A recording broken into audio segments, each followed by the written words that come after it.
अस्सलामुअलैकुम my cute friends, कैसे हो आप सब। आज का लास्ट पार्ट लेकर आ चुकी हूँ और चलिए बिना किसी बात करके इसे स्टार्ट करते हैं।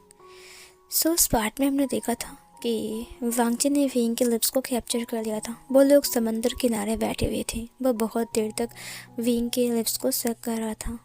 न जाने कितने दिनों के बाद उन दोनों ने ऐसा रोमांटिक सीन फील किया है। न जाने कितने सालों के बाद उसने विंग को किस किया है। विंग की आंखों से आंसू बह रहे थे। वांगची भी उसे देखकर रो रहा था। वो दोनों ही रो रहे थे। उन दोनों की आंसू ही आपस में मिक्स्ड हो रहे थे उनकी माउथ के अंदर। इधर विंग थोड़ा और करीब आता है। वांगची उसे उसके वेस्ट से पकड़ते हुए अपने पास और करीब कर लेता है। वो उससे टोटली अपनी बाहों में भर लिया था। उसने अपनी बाएं हाथ से उसकी गर्दन को पकड़ के रखा था और दाहिने हाथ से उसने विंग की कमर को। और फिर थोड़ी देर बाद वो लोग अलग होते हैं। वांगची उसकी हैंड के ऊपर एक छोटा सा किस करता है। उसने कहा विंग विंग। वांगची की लिप्स के ऊपर हाथ रखते हुए कहा, कुछ कहने की ज़रूरत नहीं है, मैं तुम्हारे साथ जाऊंगा लानसान। ये सुनकर वांगची एक बार स्माइल करता है। उसने कहा, तुम्हें कैसे पता कि मैं ये कहने वाला हूँ। विंग ने कहा, मुझे पता है कि तुम क्या कहने वाले हो, मैं तुम्हारी आंखें देखकर समझ जाता हूँ। विंग ने कहा, तुम्हें सिया को लेकर कोई प्रॉब्लम तो नहीं है ना, तुम कुछ पूछना चाहते हो। वांगची ने कहा, मुझे मेरे विंग पर यकीन है, मुझे कुछ नहीं पूछना है। सिया मेरी बेटी है, मैं जानता हूँ। विंग ने स्माइल करते हुए कहा, अगर तुम उस दिन ओमेगा हिट के दौरान मेरे साथ नहीं रहते तो शायद मुझे सिया नहीं मिलती। तुमने मुझे इतने क्यूट क्यूट बच्चे दिए हैं लानसान, तुम्हारा बहुत बहुत शुक्रिया। वांगची ने कहा, थैंक यू मुझे बोलना चाहिए, बच्चे तुमने दिया है विंग, इतना मेहनत करके, इतने इतने दिन तक उन्हें पाल कर। बट मैंने तो बस कुछ भी नहीं किया विंग, सिर्फ तुम्हारे ऊपर टॉर्चर के अलावा मैंने कुछ भी नहीं किया।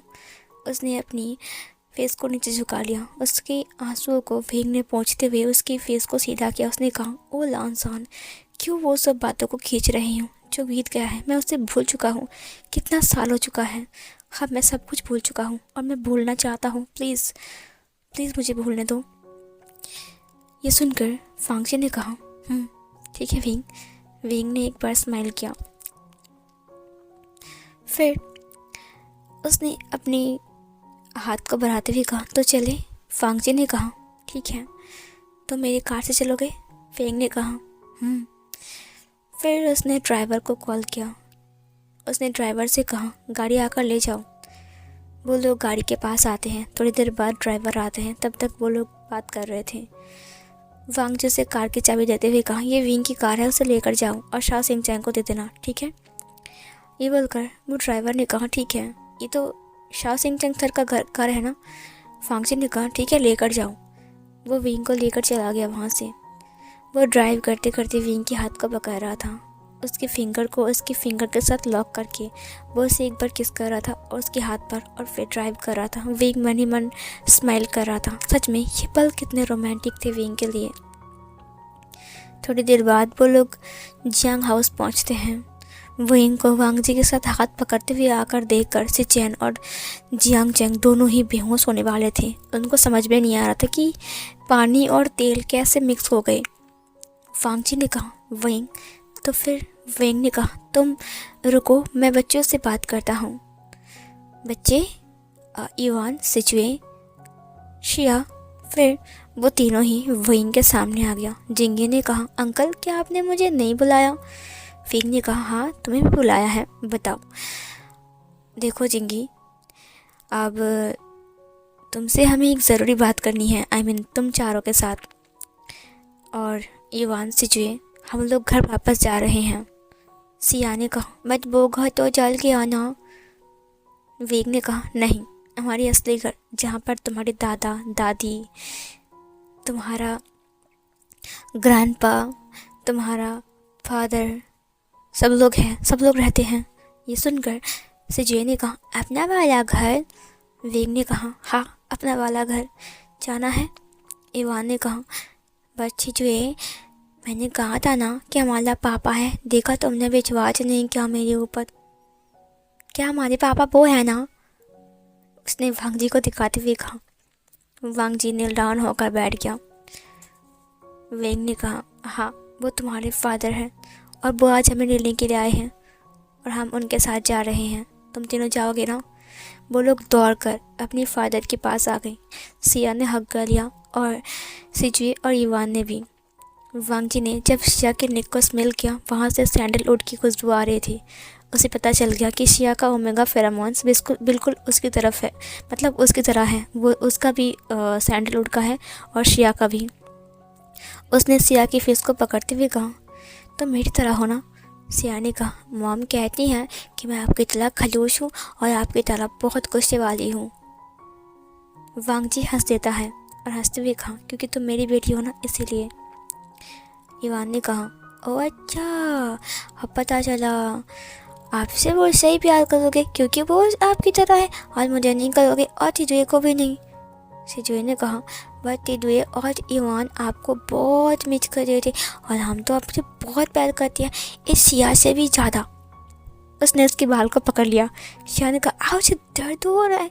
वांग जी ने कहा, क्यों लड़ रहे हो? मैं तुम तीनों का फादर हूँ ना, आओ मेरे पास आ जाओ। उसने तीनों को हक कर लिया। तीनों को हक करते हुए उसने कहा, अब सब कुछ ठीक है ना? हम सब एक हो चुके हैं, अब हम सब साथ में रहेंगे। ये मेरा एक सपना था और मेरा सपना पूरा होने वाला है। इससे खुशी मुझे और कुछ नहीं होगा। उसने विंग को देखा। विंग ने स्माइल किया। मैडम यू ने कहा, ये सब क्या हो रहा है विंग? मुझे यकीन नहीं हो रहा कि तुम राजी हो चुके हो विंग। उसने विंग के हाथ को पकड़ते हुए कहा, तुमने सही फैसला लिया। जियांग चंग ने कहा, हाँ विंग, लाइफ को ऐसे बर्बाद कर रहे थे। सिचैन ने कहा, तुमने अच्छा फैसला लिया। उसने विंग के हाथ को पकड़ा। सब लोग विंग को हक करता है। जियांग फेंगमियान भी विंग को समझाता है और फिर फाइनली विंग अपना लगेज लेकर नीचे आता है। तब वांग जी बच्चों के साथ ट्रेन खेल रहा था। जिंगी ने कहा, अरे तुम लोग चले जाओगे तो मेरा क्या होगा? वेग ने कहा, ठीक है, अगर तुम्हें खेलने के लिए कोई चाहिए तो अपनी मॉम और डैड से कहो एक नया भाई या फिर बहन लेकर आ जाए ताकि तुम उनसे खेल सको। उसने जियांग चैंग और सिचैन को देखते हुए कहा, मामा मुझे एक भाई और एक बहन और दूसरा भाई और दूसरी बहन और तीसरा भाई और तीसरी बहन भी चाहिए। ये सुनकर उन लोगों ने आंखें बड़ी बड़ी करते हुए कहा, क्या?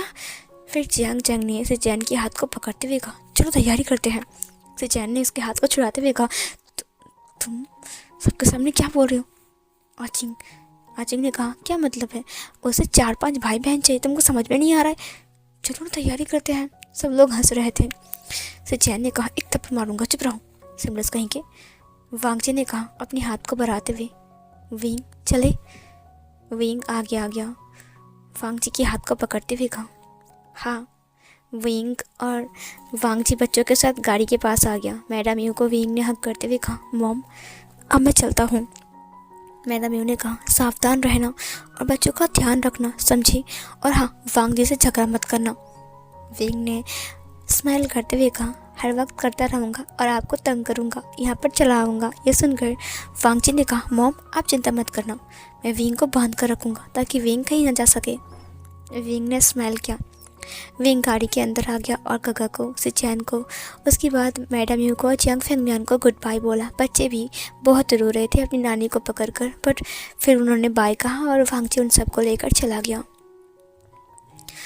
इधर जब वो लोग लान हाउस पहुंचते हैं तो विंग सिर्फ बिल्डिंग्स को देख रहा था। ये एरिया कितना बदल चुका है, अब पहले की तरह नहीं रहा। इतने सालों में विंग इस एरिया पर कभी नहीं आया, इतने सालों बाद वो आया है यहाँ पर, तो विंग को बहुत अजीब सा लग रहा था और नया सा लग रहा था और अपनापन महसूस हो रहा था। विंग जैसे लान हाउस के सामने आया, वही पुराना घर, वही पुराना चीज़ें, वही पुराना सब कुछ देखकर विंग की आंखों से एक बूंद आंसू नीचे गिर गए।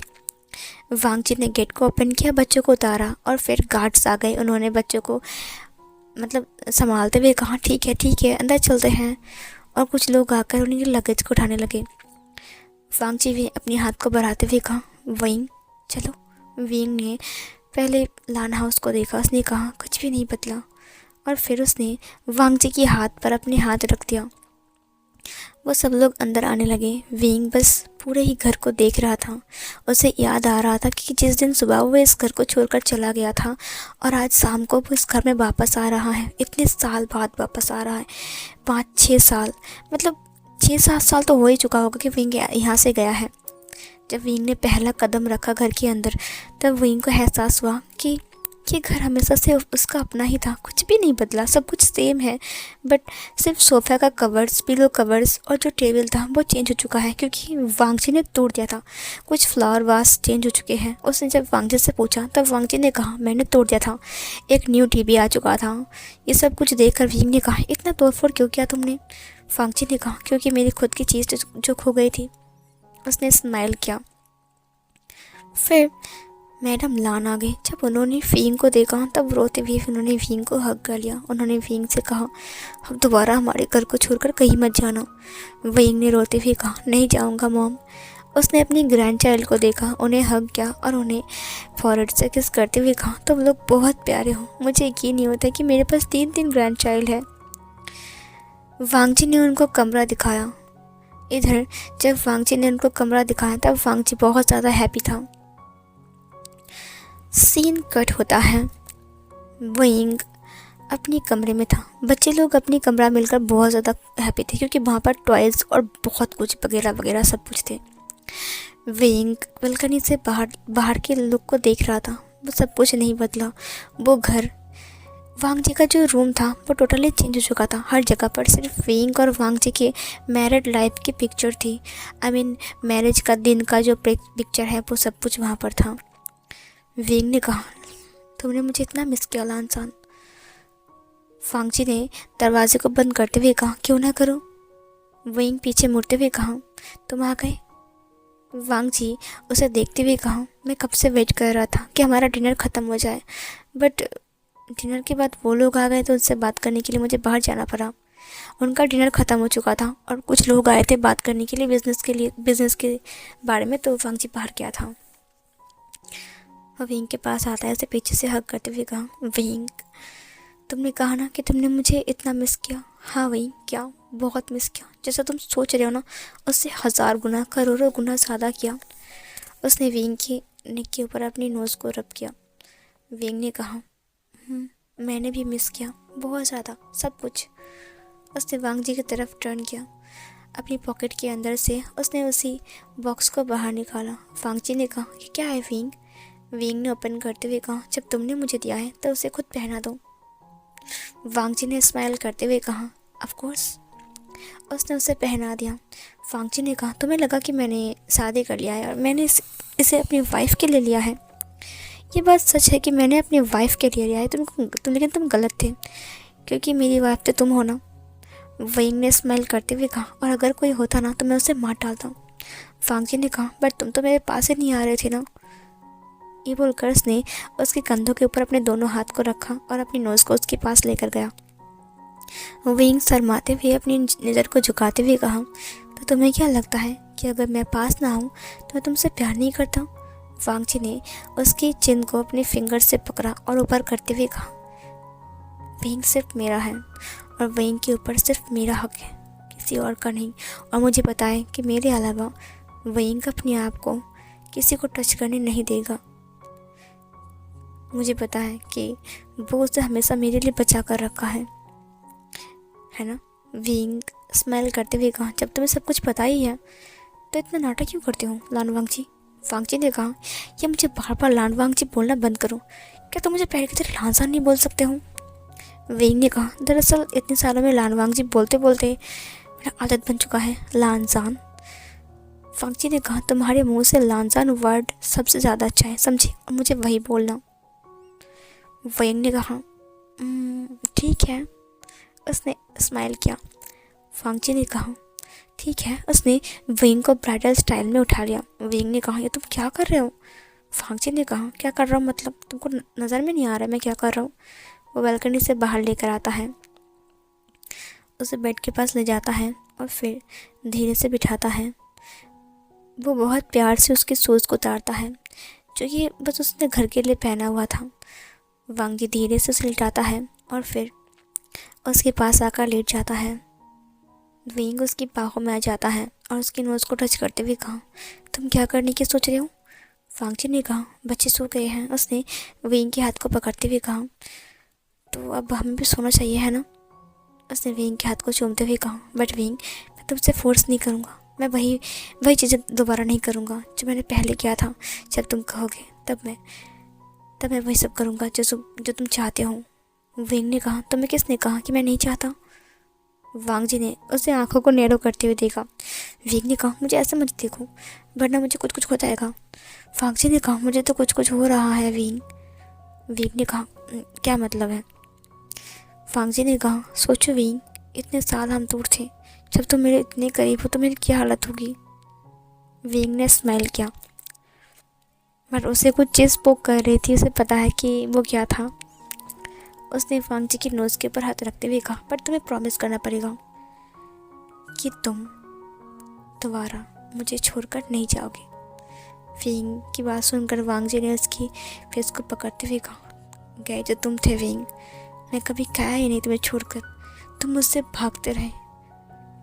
विंग ने कहा, बट तुम मेरे पीछे आते रहे, ये बात सबसे बेस्ट है। वांग जी ने कहा, अच्छा, अगर मैं पीछे नहीं आता तो? विंग ने कहा, तो मैं तुम्हारी कमर पर रस्सी लगाता और फिर मेरी कमर पर लगाता, तो इससे तुम मेरे पीछे पीछे आते। वांग जी ने हंस दिया। वांग जी ने कहा, तुम बिल्कुल नहीं बदले विंग। विंग ने कहा, मैं वही विंग हूँ ना, तो तुम प्लीज़ मेरा वही लांसान बन जाओ जो बिल्कुल पहले थे, शादी से पहले। कितना केयर करना, कितना प्यार करना मुझसे। वांग जी ने अपनी नोज़ के साथ उसकी नोज़ को रब करते हुए कहा, आप देखना कि ये लालजान तुम्हारा कितना ख्याल रखता है और कितना तुम्हारी कमर को तोड़ता है। ये सुनकर विंग ने अपने आइज को ब्लिंक करते हुए कहा, अभी तुमने कहा ना कि तुम मुझसे फोर्स नहीं करोगे।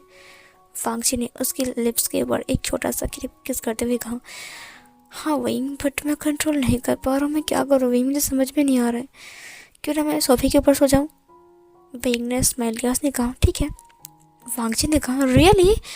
विंग ने कहा, हाँ, वरना तुम कंट्रोल नहीं कर पाओगे ना। वांग जी ने कहा, तुम चाहते हो कि मैं सोफे के ऊपर सो जाऊँ? विंग ने कहा, हाँ, मैं चाहता हूँ। वांग जी ने कहा, ठीक है, अगर तुम चाहते हो तो। ये बोलकर वो उठने जाता है। वांग जी जब उठ रहा था, विंग ने उसके कॉलर को पकड़ते हुए कहा, बुद्धू कहीं के। उसने उसे खींच लिया। वांग जी उसके ऊपर गिर गया और फिर विंग ने उसके लिप्स को कैप्चर कर लिया। वांग जी ने स्माइल किया और फिर वो उसके लिप्स को सक करने लगता है। वो अपनी टांग को उसकी माउथ के अंदर एक्सप्लोर करता है और उसकी माउथ एंटर करता है। एंटर करने के बाद उसकी माउथ को एक्सप्लोर करता है।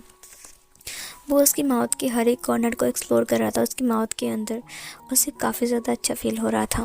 वो उसके शर्ट के बटन्स को ओपन कर रहा था, उसके स्किन को टच कर रहा था, उसकी ब्रेस्ट को स्क्वीज कर रहा था, उसके निपल्स को पिंच कर रहा था। ये फीलिंग कितने साल बाद विंग के लिए काफ़ी ज़्यादा अच्छा था। विंग को लास्ट याद है जब वो अपने ओमेगा हिट से गुजर रहा था। बस उसकी बात कभी वांग जी ने उसे टच ही नहीं किया। उसे कितना मन किया लालजान के पास आने की। सेम वांग जी के साथ भी हुआ। वांग जी को तो बहुत मन करता था कि वो विंग के पास चला जाए, लेकिन कभी भी वो विंग को ढूंढ ही नहीं पाया। जब वो विंग को अपने पास पाया है तो विंग को क्यों छोड़ेगा? ये जाहिर सी बात है, क्योंकि वो उसका हस्बैंड है। भले ही वो दोनों इतने दिन तक दूर थे। वांग जी ने विंग की सारी के सारी जो ड्रेस है उसे अनड्रेस करता है। विंग पूरी तरीके से नहीं करता और वांग जी भी। उनके कपड़े इधर उधर बिखर गए थे बेड पर। वांग जी अपने आप को इंसर्ट कर देता है। वो विंग को प्रिपेयर नहीं करता। इतने साल बाद जब विंग वांग जी के साथ इंटीमेट होने लगता है तो विंग को बहुत ज़्यादा पेन फील हो रहे थे, बिल्कुल पहले की तरह। विंग इसे सहन नहीं कर पा रहा था। वांग जी तुरंत अपने आप को बाहर निकालते हुए कहा, विंग तुम्हें दर्द हो रहा है, हम सॉरी विंग, मुझे माफ़ कर दो, मैं ऐसा नहीं करूँगा। विंग ने उसे पकड़ते हुए कहा, प्लीज़ इसे कंटिन्यू करो, तुम क्यों रुक गए? वांग जी ने कहा, तुम्हें दर्द हो रहा है विंग? विंग ने कहा, मैं बिल्कुल ठीक हूँ, अब ये कर सकते हो तुम, और वैसे भी अगर तुम नहीं करोगे तो मेरा दर्द कम नहीं होगा। वांग जी ने विंग की बातों को सुना और फिर से स्टार्ट किया। विंग को बहुत ज़्यादा पेन फील हो रहे थे, बट विंग ने वांग जी को दिखाया नहीं, क्योंकि उसे पता है अगर वांग जी को पता चला कि उसे पेन हो रहा है तो उसे बहुत ज़्यादा दुख होगा। थोड़ी देर बाद विंग लूज़ होता है और उसे पेन फील होना कम होता है। उसे प्लेजर फील हो रहा था। विंग ने मौन करना स्टार्ट किया, जिसे सुनकर वांग जी स्माइल करता है और अपनी फेस को विंग के कंधों के पास छुपाते हुए कहा, I love you wing, I really love you. Wing ने कहा, I love you to लांजान।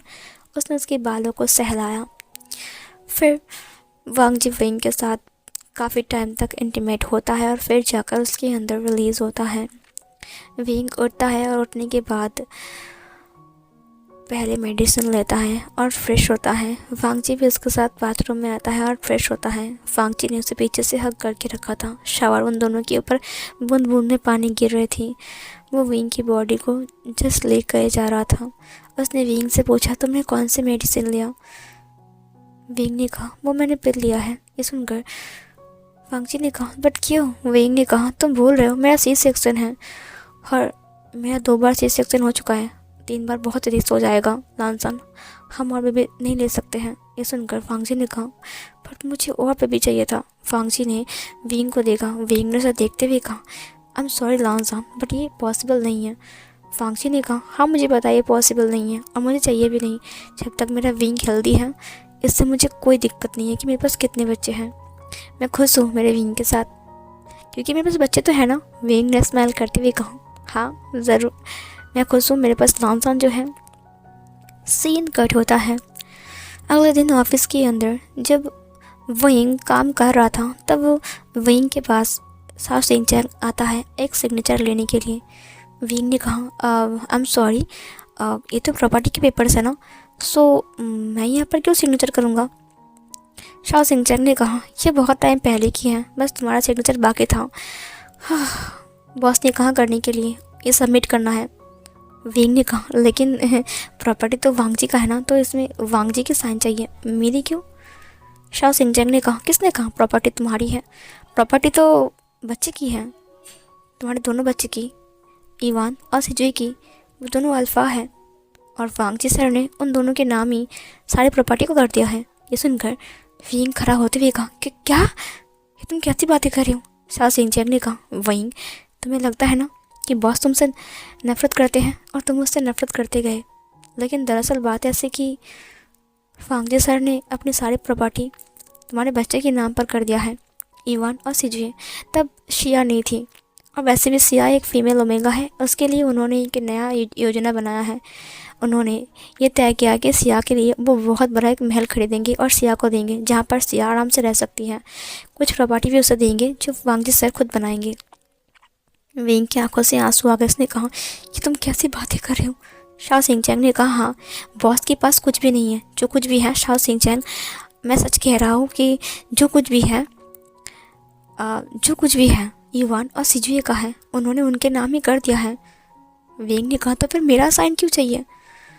Shao Shinchan ने कहा, क्योंकि जब तक इवान और सिजुए 18 साल का नहीं हो जाते तब तक इस सब में आप सब कुछ करोगे, आप सबका ध्यान रखोगे और सारी प्रॉपर्टी अभी तक आपकी है।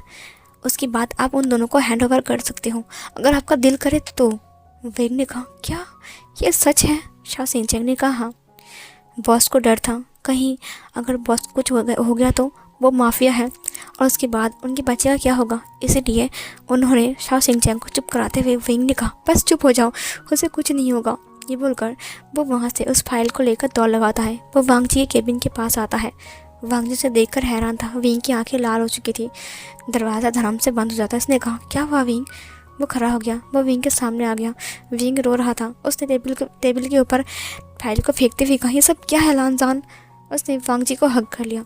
वांग जी ने कहा, क्या हुआ है विंग? विंग ने कहा, तुमने ऐसा क्यों किया लांजान?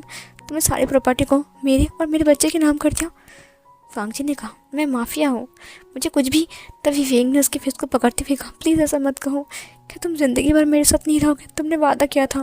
वांग जी ने कहा, अरे ये तुम कैसी बातें कर रहे हो? मैं ज़िंदगी भर रहूँगा ना तुम्हारे साथ। दरअसल बात ऐसे कि तुम मुझसे दूर चले गए थे ना, तो मुझे डर था कि अगर मेरे बच्चे को कुछ हो गया तो फिर मैं क्या करूँगा, और मुझे कुछ हो गया तो फिर मेरे बच्चे क्या करेंगे। इसीलिए मैंने अपनी सारी प्रॉपर्टी तुम्हारी और बच्चे के नाम कर दिया। तब शिया नहीं थी ना, तो शिया के लिए मुझे बुरा लग रहा है। चिंता मत करो, मैं उससे कुछ देकर जाऊँगा ज़रूर। विंग ने कहा, प्लीज़ ऐसा मत बोलो, इसमें तुम्हारा भी हक है, तुमने ऐसा क्यों किया? वांग जी ने कहा, विंग जो कुछ भी मेरा है वो तुम्हारा है और बच्चे का भी है। विंग ने कहा, तुम ऐसा मत करो प्लीज़। वांग जी ने कहा, प्लीज़ विंग नाराज़ मत हो, बट मैंने जो कुछ भी किया बच्चे की भलाई के लिए किया, प्लीज़ समझो। विंग ने अपने सिर को हाँ में हिलाया। उसने कहा बट बट मैं। वांगची ने विंग को समझाया, प्लीज़ विंग प्लीज़, ये मेरा रिक्वेस्ट है, मैं तुमसे हम्बल रिक्वेस्ट कर रहा हूँ।